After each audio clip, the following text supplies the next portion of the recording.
long as... Yeah, okay, I got it. Okay, in February the 27th of 1942, my girlfriend's father took her and I down to Ford Rouge plant to put her applications in. Is it working? It's working. I think they can hear, huh? Yeah. They're probably not. Anyhow, they took us down to the Ford Rouge plant to hire in, and they hired us right then. And we were told to come to the bomber plant on Monday morning into the sewing department.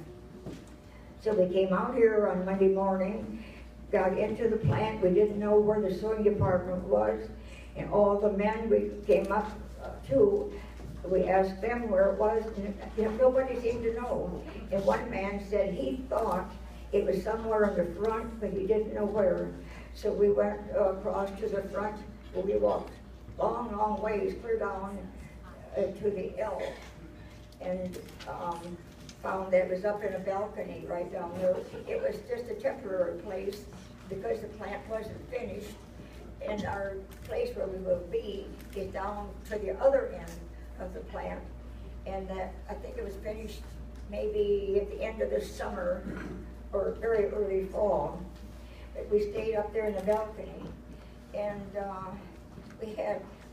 there were so few women around. Oh, okay. Maybe they couldn't hear me, or they could. Okay. Forgot where I was now. Okay. We were in this balcony for quite a while. We had, every time we had to go to the bathroom or take a trip somewhere for something else, they told us to go in pairs. And so we did, and a plant protection man that worked in our area always followed behind us. And when he would come out of the restroom, he'd follow us back to our department again. And then we had a drinking fountain down at the bottom of our stairs, and every time we'd go down to get a drink of water, by the time we got through, there was a whole big long line of men who all got thirsty at the same time. And so after a little while, they brought a water cooler upstairs to us, and then the line don't go so long again. So let me see here. I'd been working quite a long time, and we heard that the first plane was finished. We rushed out to see it. It looked so big. I wondered if it actually could get off the ground and stay in the air until they wanted it to come down. Seemed like gravity is going to pull it right down before it gets very far up. But I guess it works okay. We worked most of the time 54 hours a week, and our top pay was $1.15 an hour. And that was very good pay at that time. We saw President and Mrs. Roosevelt come through the plant one day in an open car. And most of the important people, movie stars and everything, always came on the day shift. So if you were on the afternoon shift, you didn't see too much of any of the good stuff. So I missed a lot, but I didn't meet or see the President. And, and maybe a lot of you don't know that the image of Rosie was a real person, who worked here at the plant. Her name was Rose, and she was a riveter. She was 23 or 24 years old, I believe, and she came up from Kentucky. She had a couple of children, and the picture of her on her, all of the things that her faces on, looked a lot like her. And I don't know how long she worked here in the plant, but her image will be here always.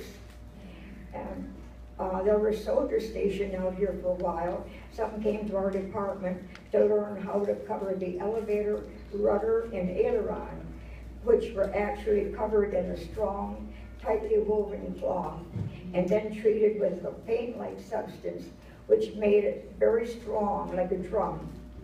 And then they could be repaired overseas at their bases and not have to be sent back here to the bomber plant. And on VE Day, we were all told that we could stay and work or we could go home. And most of us went home. I went to get my car filled up with gas, and I got to the pump and realized I didn't have my gas stamps. So I had to go home and get them and get back and enter the line again. But I finally did get my gas. And that was the time when the public was so good to help the servicemen, give them rides, in some cases even go out of their way to help them.